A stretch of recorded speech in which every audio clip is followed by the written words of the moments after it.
Hi, I'm Allie, co-founder of PotomacBeads, and in today's Better Beader episode, we are going to talk earwires. So I've touched on this in a couple other Better Beader episodes, but I wanted to do a whole one devoted to making your own earring findings. So it's not kind of a what to use or when to use what. It's a legit how to use plain wire, which a lot of you have, and if you don't, I would totally recommend getting. It's great to have on hand. You never know when you're going to use it.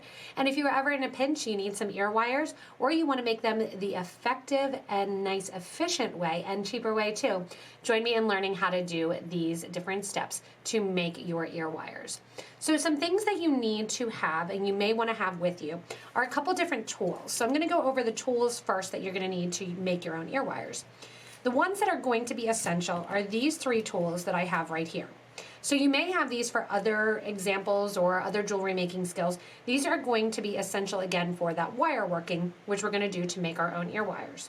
The first one that you want to make sure that you absolutely have, and to double check a couple things, are the round nose pliers. The round nose pliers are going to have a rounded jaw on both sides, and you want to make sure in the interior, where I'm squeezing my finger here, that it is not flat, that it is rounded the entire way around the round nose pliers. The other thing to make sure is that they are nice and smooth and that they don't have any little grips or little kind of files on them. If you happen to purchase a pair inexpensive from a craft store and it does, and it's labeled jewelry making, take it back and tell them that they are not going to work for you.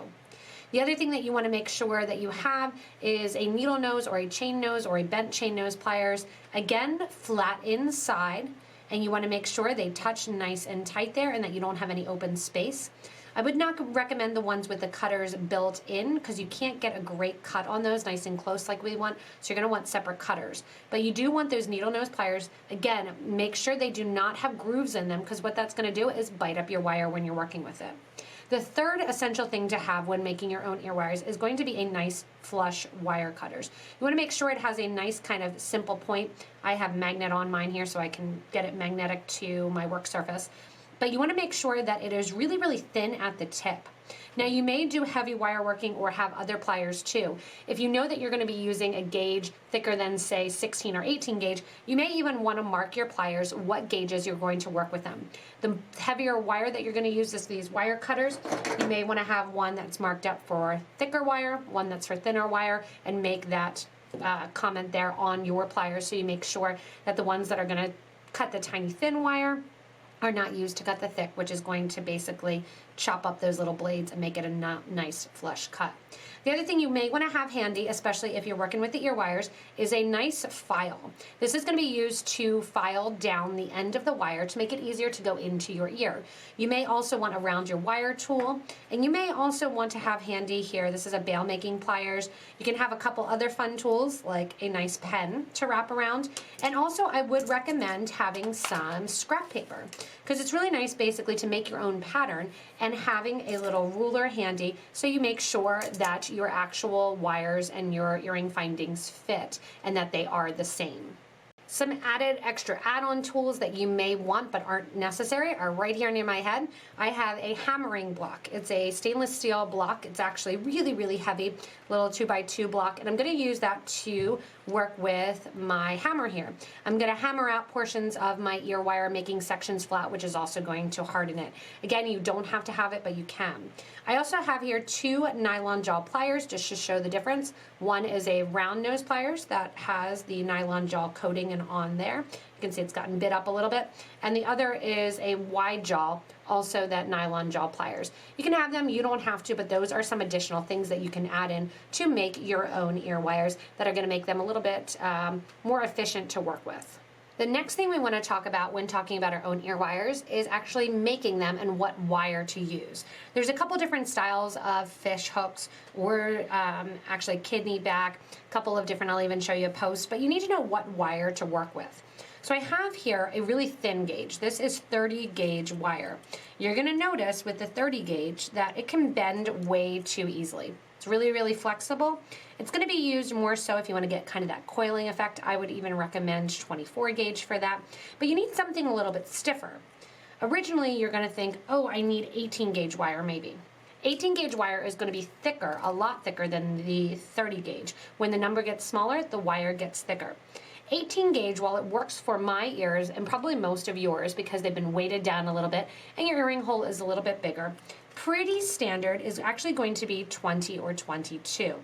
22 gauge, when it is already a made and manufactured ear wire, is going to be heated so that way it's nice and hard and holds its shape. I would recommend anytime you are making your own ear wires to stick to, say, a 20 gauge wire. The 20 gauge wire is perfect that it even will fit through my daughter's newly pierced ears, and it will fit through mine and sit nice and comfortably. The cool thing about the wire is when you're making your own, if you don't have a nice set of gold that you can actually see, or you even don't have a rose color or a copper color, you can make your own. 18 gauge is a great gauge to practice with, but again, it does get a little thick going through the ears, so you do want to stick to more of that 20 gauge wire. So the first thing that we're going to do is make a simple ear wire. I have my ruler down here, and I've cut approximately 6 inches of my wire. What I'm going to do is cut this in half, knowing that each ear wire is going to be about 3 inches of wire. They're not going to be 3 inches of length because we may need to make a little loop.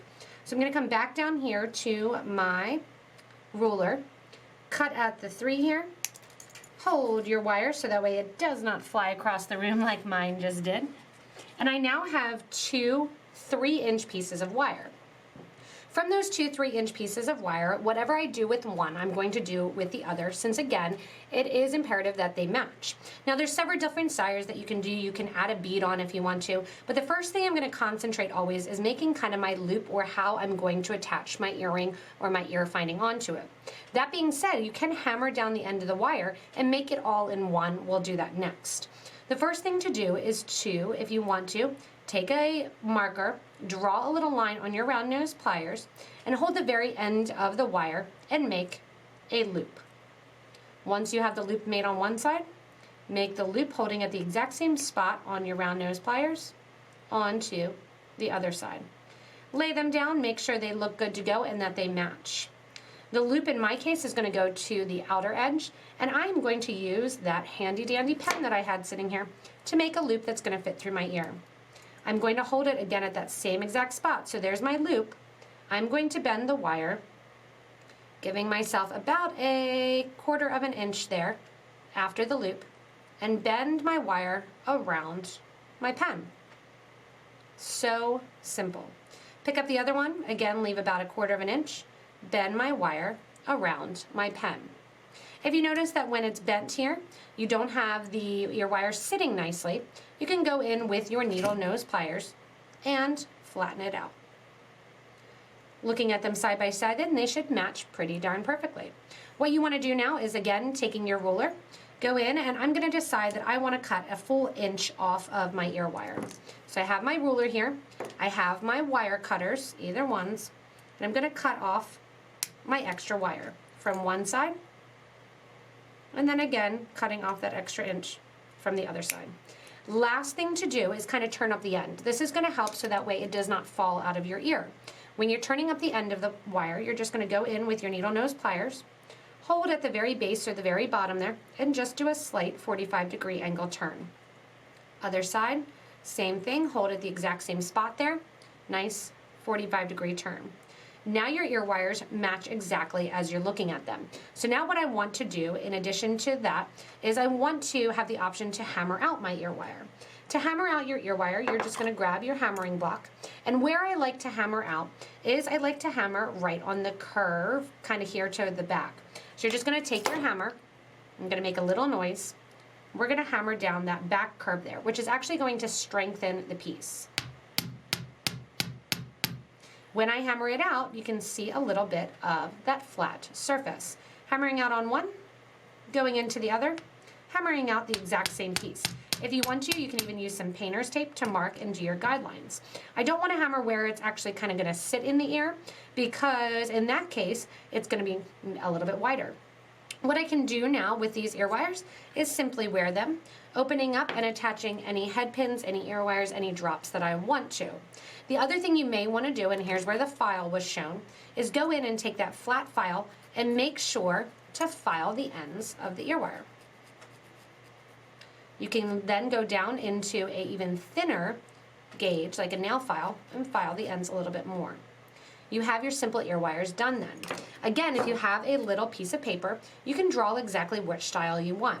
Like I was saying earlier, I could take an ear wire if I wanted to, and just take a plain piece of wire, take that plain piece of wire, give a little chop, take that wire now just at the very end, and hammer it down. Sometimes this is called a paddle bottom or a flat bottom. You can see it kind of flanges it out. And when you have that little section out there, you can grab a bead and slide it on. A lot of times you can keep hammering, or you can put a smaller bead at the end. I have just a lapis bead here, right there. I'm gonna slide my 6mm lapis onto the other side of my earring, and you can see it's gonna stop right there at the bottom. Simply with my fingers, I'm going to turn the wire, or you can again go back to that pen, go back to that bail making pliers, but I really like pens that I like to bend around the pen. Again, give it a little bit of that loop to go in the ear wire. Straighten out that end, and of course I would be doing this side by side if I was making two. Cut at the bottom wherever you want to, and have your earring attached there. Now obviously I could have made a loop if I wanted to. I could have had this be shorter, longer, etc. You can also draw on your piece of paper and kind of follow it out. You can actually make kidney back ear wires. The kidney back ear wires are basically going to start at the actual little bend here. You're going to do that 90-degree bend, a little loop, and around to make that fit. There's so many different options, dressing up the top of the ear wires before you're actually hammering them down, adding a bead on before you do that turn. If you want to do closer, you can have a loop on, you can do that spring end, but there's so many easy ways to create your own ear wire that I actually suggest to people, get a bunch of 20 gauge wire, sit down one afternoon and just make a ton. If you do want to use sterling silver, gold-filled wire, or have those hyperallergenic earrings using those materials, it's actually much cheaper to make your own.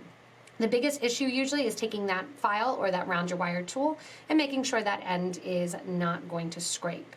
You can also do, again, that little carrot design and really have fun making those ear wires. Are you more of a post person or want to glue something on? Don't worry, if you have wire, you can make your own posts as well. This one here is just a little fancy one that I just did quick off camera, making just that nice little ear wire, which you have to decide how long you want it to be. Take a pair that you already have and kind of measure so that way you can take your ruler and see how far you actually want it so it's not scratching the back of your neck. And we're going to twist the wire around to make ourselves basically a flat pat post. If you want to, you can do a loop at the bottom to hang something down, but the potential for post earrings are there. So basically, all you're going to do is figure out exactly how long you want your post at the end here. Bend your wire 90 degrees, and then start making your loop. You're going to go in here with your wire and with your round nose pliers and make the tiniest loop you can. With that tiny loop, take your needle nose pliers, turn it to the side so that ear wire sits right there, and then you're just going to spin it around and make your loop. Again, you can do this that it's nice and flat, so that way you can glue to that surface if you want to, or even say like the princess studs, you can actually bead around this. But that way you're never in a jam again, especially because for me, posts are the thing that definitely I do notice a little bit of itchy ear. So I like to do with stainless steel wire, which is going to be a little bit harder to bend, or you can do a sterling silver wire as well. You're just going to make that coil to make that nice flat surface. Again, you can even have this just be a really fun, cute post earring. Finish up by taking the wire to the back, wrapping around the back one time, and being done. Or you can take that wire if you want to. Again, bring it down towards the bottom, make a little loop. There's so many different varieties that you can do and have fun with when creating your own post earrings. Again, a little scratch pad, a little draw pad is great that you can check out a whole bunch of different, whatever comes to mind, whatever your creation and your ideas may be. Check them out, look for images, look for ideas, and really have fun creating the post earrings, creating the fish back, the lever backs, creating the kidney backs, the regular fish hooks, post earrings, and really have fun making your own. These are such simple wire working techniques that you really only need 3 tools for, and that you can have a really great time playing around with and specializing and making them an actual feature in your jewelry rather than just something that you stick on at the end. Once you master the art of creating your own ear wires, you can have fun actually creating your own forms, like these leaf earrings that I have here. Creating that nice kind of leaf shape, running some wire down and coiling around. Once you learn, again, those basics in working with wire, it becomes really easy. We even have endless loops here. Here's ones that Bridget is playing with. You can take your wire, bend around different forms, create them, and actually include them all in one, and your ear wire in that one. So if I want to do a teardrop form here, I can take my wire, attach around, go in here because you know what an ear wire looks like. Add a bead onto the top if I want to. Take that wire now, extra there, curl around the bead wire. Just show you a nice quick kind of example. Take my pen now or my fingers and bend in and do my ear wire loop. Now if I want to, I can keep that open, I can bend some wire around it, I can have some fun, but really what it is just a nice simple way, again, especially this way, really highlights kind of an actual earring or an actual bead, and have it be an all-in-one with that ear wire going in together. I hope this Better Beader episode challenges you a little bit to get out your wire, get out your tools, and try your hand at bending and manipulating some of that wire. Making your own ear wires is so simple, and it's a great problem-solving way to work with and figure out how wire bends, how to manipulate it, and how to make two things that actually match. Again, you want the right and the left to look the same, and that's the great thing that the earring allows to do.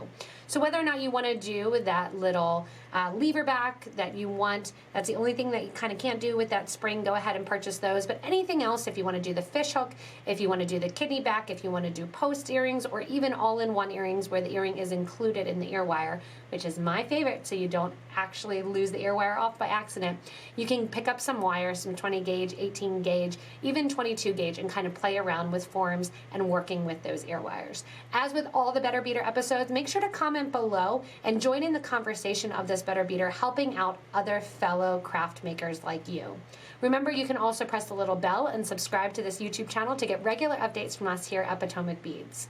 If you need any materials, any wire, any things to work with, remember you can always shop with us online at PotomacBeads.com as well as PotomacBeads.eu. Thanks so much for watching, and hopefully this helps to make you a little bit of a better beader.